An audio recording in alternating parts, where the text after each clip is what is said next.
Hi everyone, Dan Rossbach here, your lead discussant at the Weird Book Club. Also, gay daddy of two adorable kids. Husband of a beautiful man with a beautiful mind, and general fan of all things weird.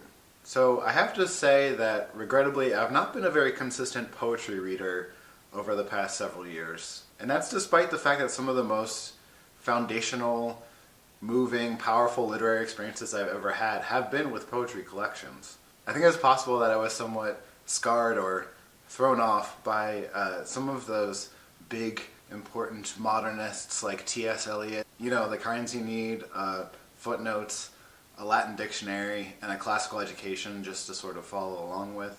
But it's easy to forget, too, that poetry can actually be one of the more accessible forms of writing, you know, both for the audience and for the author.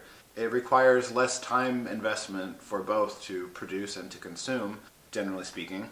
And it's also traditionally been a site where people's everyday experiences, their pop culture references, their revolutionary sensibilities can start to seep into the literary canon. And it's also just a super efficient delivery system for, you know, stuff that'll make you think or feel sort of cathartic. If the pleasures of a novel are like sipping a fine wine, poetry is like a really great tequila shot. Sometimes it's just the best thing to set your mind and your mood right in a hurry. So after a rather rough week, I turned to this little helper, Night Sky with Exit Wounds by Ocean Vuong. This is probably one of the most frequently recommended collections of contemporary poetry, at least among the sources that I frequently read. And guys, I have a secret to tell you. Night Sky with Exit Wounds is actually even better than you heard. So let's talk about it. This review is recommended if you like being all up in your feelings, overwhelming beauty and despair, rocking back and forth in the fetal position. So as I mentioned, I don't have a lot of recent experience in discussing poetry. So I really debated what would be the best method to introduce you all to what makes this collection so powerful, so great, so transformative. And I decided I would try to pick out 3 representative poems and just sort of read them to you, and then dive in a little bit deeper afterwards to try and suss out how these themes are explored and expanded throughout the rest of the works in this collection. This is also going to involve me reading off a phone and looking like a big dummy guy, so please bear with me, but hopefully the power of the poetry will sort of cover over my own lack of coolness. So Ocean Vuong was actually born in Vietnam. His family emigrated to America, and a big reoccurring image throughout Night Sky with Exit Wounds is war and conflict as someone's family inheritance. There are several very graphic scenes of violence throughout this collection, many referencing America's horrific military actions within the country. And although Ocean Vuong was not alive during that time period, his entire social network, his family growing up, very much carried those memories and those experiences alive and present with them. And so these images are presented very viscerally throughout the collection. Also in that same framework of the legacy of family trauma, there's a strong recurring theme of alienation from the previous generation of males in his family. This could both be because of Ocean Vuong's own queer identity, also the scarring effects that witnessing military conflict has had on that generation of males, and how those cycles of violence reoccur within the family. So this one is called, In Newport, I watched my father lay his cheek to a beached dolphin's wet back and close his eyes, his hair the shade of its cracked flesh, his right arm inked with 3 falling phoenixes, torches marking the lives he had or had not taken, cradles the pinkish snout, its teeth gleaming like bullets, Huey, tomahawk, semi-automatic. I was static as we sat in the Nissan watching waves brush over our breaths, when he broke for shore, hobbled on his gimp leg, mustard yellow North Face jacket diminishing towards the gray life smeared into ours, shrapnel strapped, bushwhacker. The last time I saw him run like that, he had a hammer in his fist. Mother, a nail length out of reach. America, America, a row of streetlights flickering on his whiskey lips as we ran. A family screaming down Franklin Avenue. ADD, PTSD, pow, pow, pow, pow, says the sniper. Fuck you, says the father, tracers splashing through the palm leaves. Confetti green, how I want you green.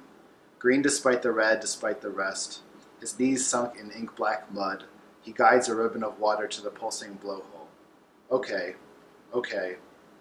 AK-47. I am 11 only once, as he kneels to gather the wet refugee into his arms. Waves swallowing his legs, the dolphin's eye gasping like a newborn's mouth. And once more I am swinging open the passenger door. I am running toward a rusted horizon, running out of a country to run out of.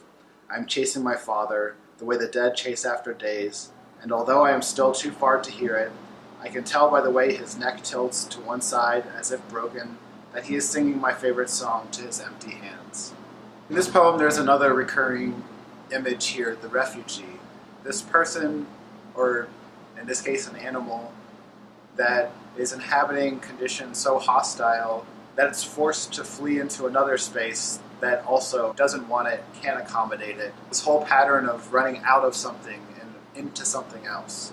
The cyclical nature of history, of immigration, integration, and eventual return to one's roots. So the next one I'm going to read is called Notebook Fragments. And this one I think really nicely illustrates one of my favorite elements of Vuong's writing, which is his ability to do these sort of almost dream sequence-like substitutions.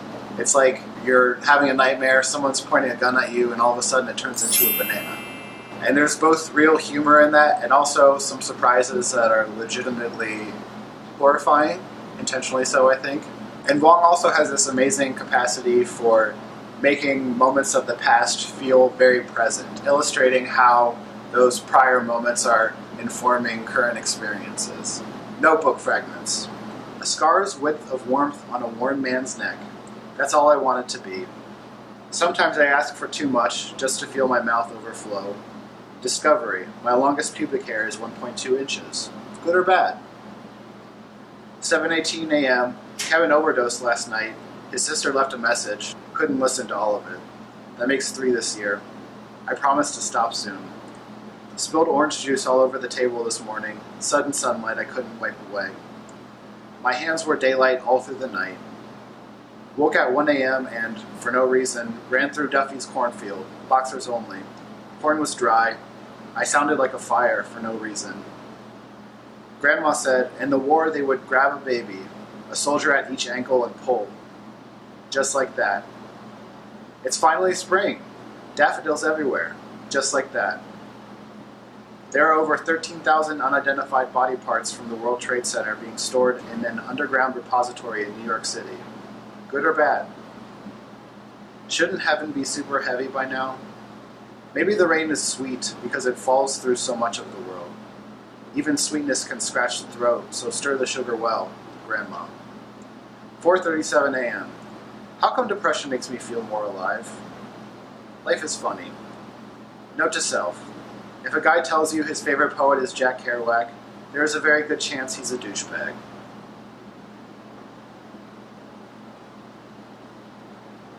Fact. Note to self. If Orpheus were a woman, I wouldn't be stuck down here. Why do all my books leave me empty-handed? In Vietnamese, the word for grenade is bom, from the French pomme, meaning apple. Or was it American for bomb? Woke up screaming with no sound, the room filling with a bluish water called dawn. Went to kiss Grandma on the forehead just in case. An American soldier fucked a Vietnamese farm girl.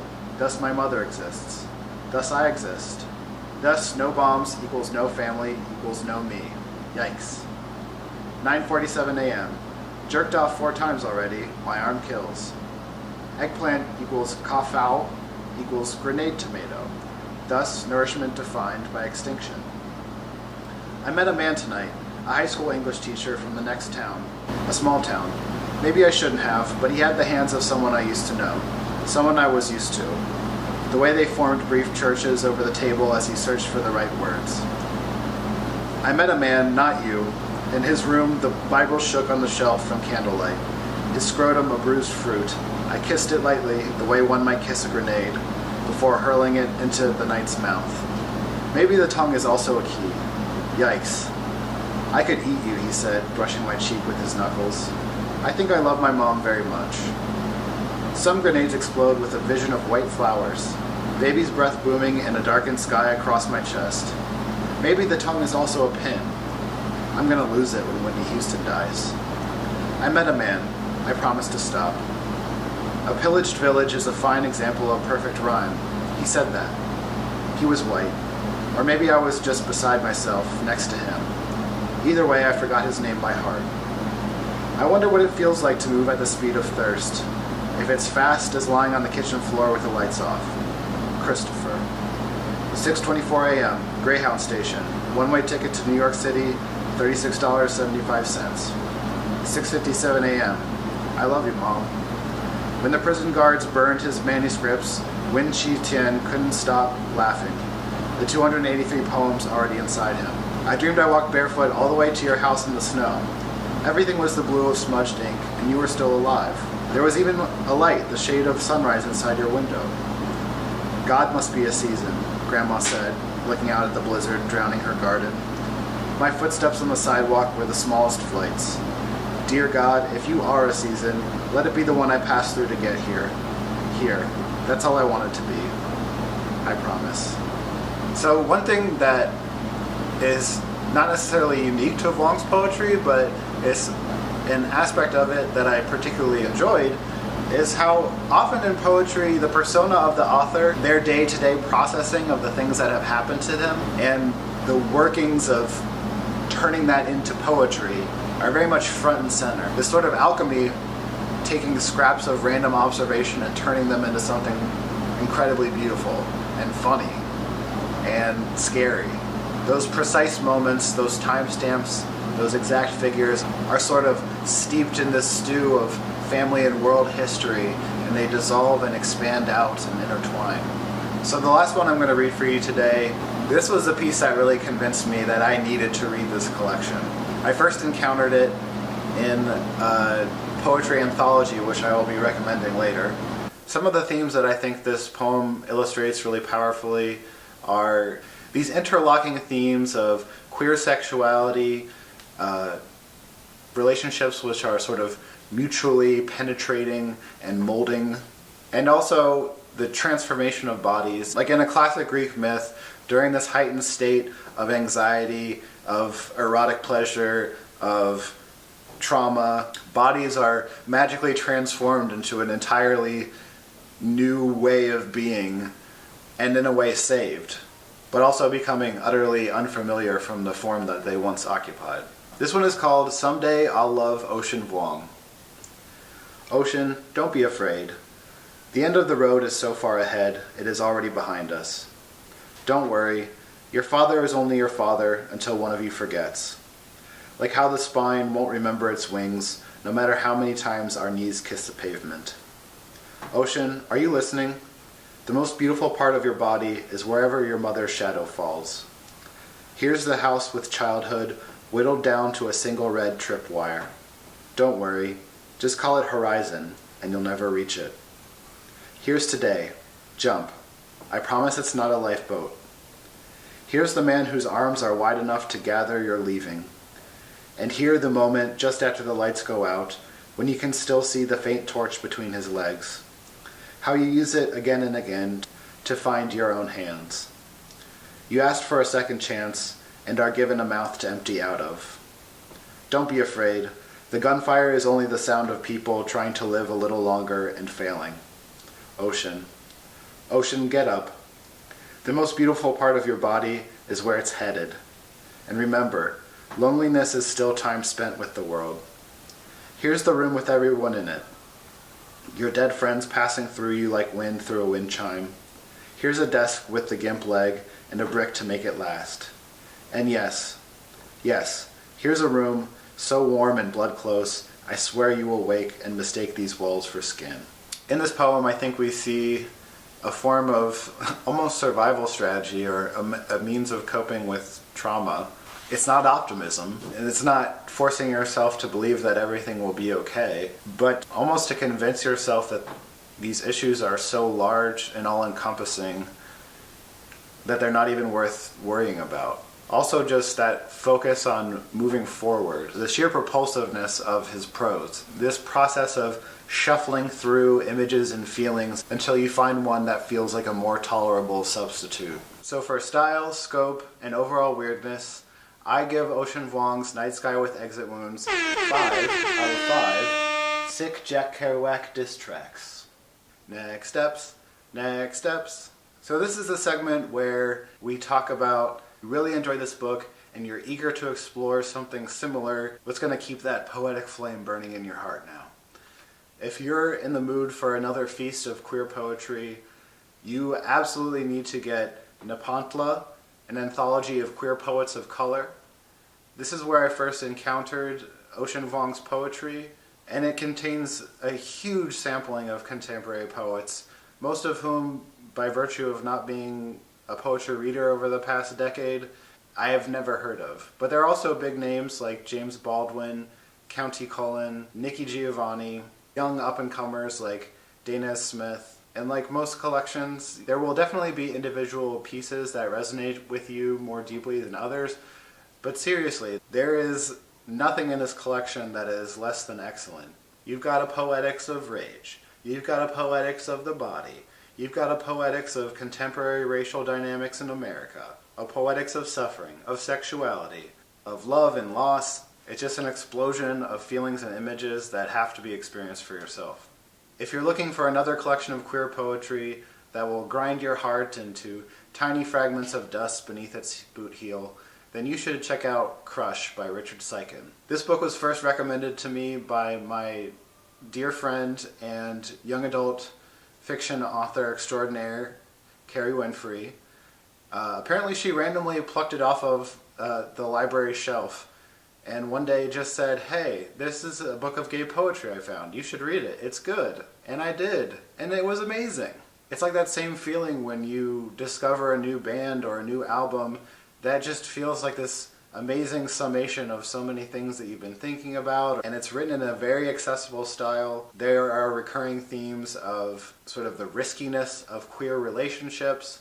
There is repeated reference to a film that's being recorded, sort of this meta-narrative of a romantic or noir type film that frames the queer relationships. This is one of the kind of relics of my youth that I cling to most closely as I disintegrate before your eyes. So that's all I have to talk about for today. What are some of your favorite poetry collections?